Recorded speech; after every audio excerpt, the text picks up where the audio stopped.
Good morning दोस्तों। मेरी शुरुआत हो गई है सुबह के लगभग 5 बजे से और मैं उठ गई हूँ टिफ़िन बनाने के लिए और अभी सब लोग सो रहे हैं। और मैं सुबह जल्दी जल्दी इसलिए भी टिफ़िन बनाने के लिए उठी क्योंकि बेटे का स्कूल खुल गया है और हस्बैंड का भी अभी मॉर्निंग ही चल रहा है ऑफिस का टाइम। तो चलिए अब मैं टिफ़िन बनाती हूँ और घर का और सारा काम करती हूँ और आप लोग पूरा ब्लॉग में शुरू से लास्ट तक बने रहिए। तो चलिए चलते हैं किचन में और करते हैं टिफ़िन की तैयारी। और देखिए मैं अपना सब कुछ रात में ही करके सो गई थी, किचन वगैरह साफ। तो अब मैं जैसे कि आती हूँ पहले भगोने में पानी चढ़ाती हूँ क्योंकि सुबह सुबह गर्म पानी पीने का आदत है। तो चलिए अब मैं चलती हूँ टिफ़िन बनाने के लिए। चलिए मैं गैस पे चावल चढ़ा दी थी होने के लिए और मैं आपको बाहर का मौसम दिखाती हूँ। और देखिए अभी सुबह सुबह का टाइम है तो अभी बाहर को किसी का आवाज़ नहीं सुनाई दे रहा है, सिर्फ चिड़ियों का हल्का हल्का चहचहाने का आवाज़ सुनाई दे रहा है। अभी बाहर बहुत ही शांति है। तो चलिए अब मैं किचन में चलती हूँ और देखिए मेरा चावल फ्राई हो गया है। तो चावल फ्राई हो गया है तो अब मैं बच्चे के लिए शेक तैयार कर देती हूँ। जैसे कि मेरा बेटा ऐसे ड्राई फ्रूट्स नहीं खाता है तो मैं उसको क्या करती हूँ कि दूध में ही सारा सब कुछ एक साथ मिक्स करके उसको मैं पीस देती हूँ मिक्सर में। तो इससे क्या होता है वो दूध भी पी लेता है और साथ में ड्राई फ्रूट्स भी चला जाता है उसके बॉडी में। और चलिए मैं अब इसको पीस लेती हूँ और देखिए मेरा शेक बन करके एकदम रेडी हो गया है। अगर आप लोग के भी बच्चे नहीं खा रहे हैं ड्राई फ्रूट्स तो ऐसे शेक बना के दे सकती हैं। तो चलिए बच्चे का टिफ़िन तैयार हो गया है तो अब मैं हस्बैंड का टिफ़िन तैयार करती हूँ और अपने लिए नाश्ता। जैसे वो चावल फ्राई नहीं ले जाएंगे लंच में तो उनके लिए मैं लौकी बना रही हूँ। और देखिए इधर मेरा बेटा तैयार हो गया, वो स्कूल के लिए निकल रहा है और मेरे हस्बैंड उसको छोड़ने के लिए जाते हैं बस स्टैंड पे। तो चलिए मैं अब इनका भी लंच तैयार कर देती हूँ और ये भी ऑफिस के लिए निकलते हैं। और देखिए बाहर का मौसम कितना अच्छा है, हवा और हवाएं भी तेज तेज चल रही हैं। तो चलिए अब मेरे हस्बैंड भी ऑफिस के लिए निकलते हैं और इनको भी मैं गेट पे छोड़ने के लिए आई थी। अब ये भी ऑफिस के लिए निकल जाते हैं। उसके बाद मैं अब चलती हूँ छत पे। छत पे मैं क्यों जा रही हूँ चलिए मैं आपको बताती हूँ। मैं छत पे जा रही हूँ तुलसी पत्ता लाने के लिए। बारिश के मौसम में तुलसी पत्ता और अदरक का चाय पीने से क्या होता है, सर्दी जुकाम और जैसे कि फीवर वगैरह से लोग दूर रहते हैं। काफ़ी जैसे कि फ़ायदेमंद रहता है अदरक और तुलसी पत्ता का चाय। तो चलिए मैं तुलसी पत्ता ले ली हूँ और मैं यहाँ का मौसम आप लोग को दिखा रही हूँ। देखिए चारों तरफ एकदम मौसम साफ है, आसमान में कहीं कहीं बादल दिख रहे हैं। और देखिए इस वाले खेत में धान का बीज डाला गया है और सारे बीज उग गए हैं, एकदम हरा भरा हो गया है ये खेत। तो चलिए अब मैं नीचे चलती हूँ, तुलसी पत्ता ले ली हूँ और तब तक मुझे सीढ़ी पे दिच्छा और सौर्य मिल जाते हैं, दोनों बात करने लगते हैं। तो चलिए मैं किचन में आ गई थी, अब मैं चाय चढ़ा दी हूँ और देखिए मेरा चाय बॉयल हो रहा है। मैं एक तरफ कप में गुड़ भी निकाल ली हूँ। तो चलिए अब मेरा चाय बन के रेडी हो गया है और मैं चाय पी लेती हूँ। और मैं सोच रही थी कि चाय पीने के बाद मुझे क्या क्या काम करना है क्योंकि आज काम थोड़ा सा ज़्यादा है।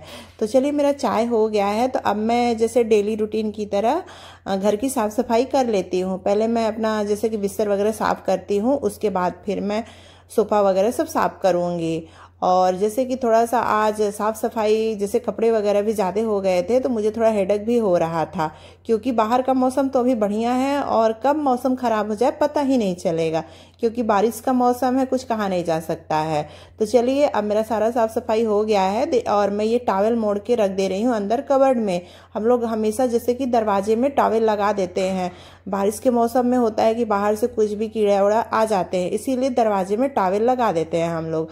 तो चलिए अब मैं रूम में आ गई थी। सुबह जैसे भाग दौड़ रहता है और तुरंत बिस्तर वगैरह तो नहीं मोड़ पाते हैं, जब सब लोग चले जाते हैं तो उसके बाद फिर आते हैं बिस्तर की साफ़ सफाई करते हैं और बिस्तर को मोड़ते हैं।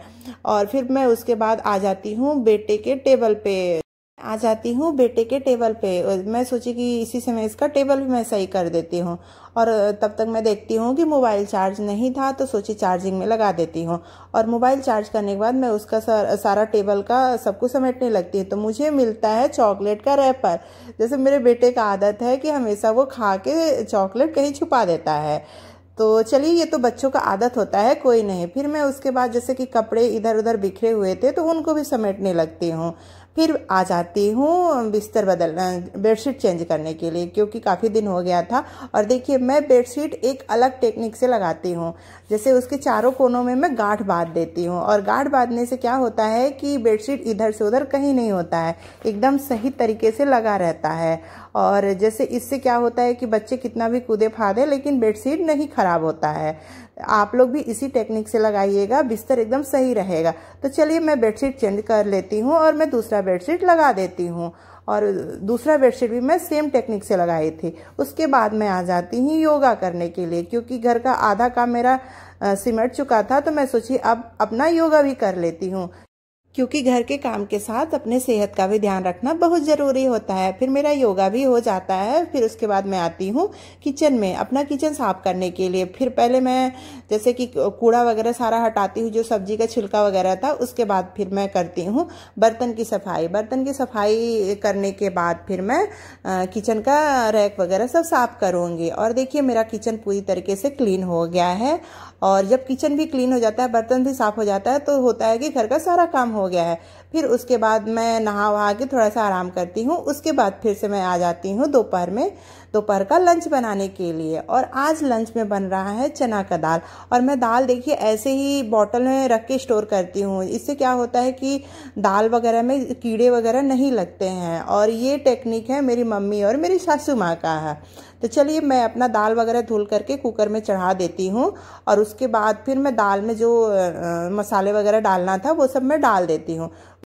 तो चलिए इधर मेरा एक तरफ दाल हो रहा है और एक तरफ मैं दूध रख दी थी बॉयल होने के लिए, और एक तरफ मैं भून रही हूँ बैगन और टमाटर। अभी मैं बैगन भून रही हूँ, इसके बाद मैं टमाटर भूनूंगी।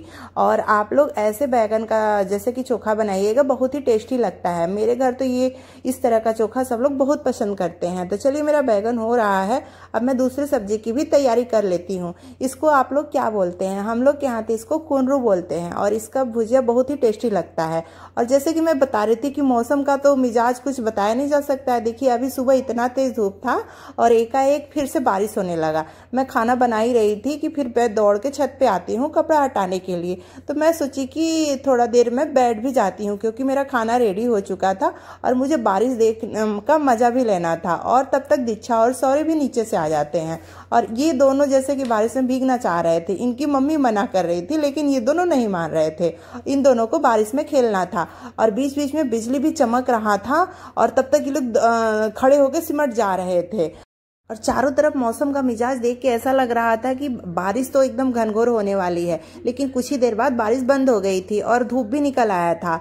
फिर मैं डेली की तरह इवनिंग वॉक करने के लिए छत पे आ गई। देखिए छत का पानी भी एकदम सूख गया है, बस एक जगह थोड़ा सा पानी लगा हुआ है।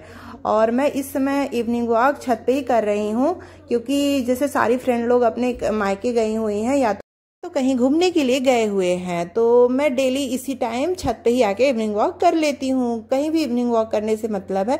ये था मेरा आज का वीडियो पसंद आया तो चैनल को लाइक करिए, शेयर करिए, सब्सक्राइब करिए। और मिलते हैं दोस्तों नेक्स्ट ब्लॉग में नई वीडियो के साथ। तब तक के लिए बाय। और आप लोग का सपोर्ट मेरे लिए बहुत ज़रूरी है। गुड नाइट दोस्तों।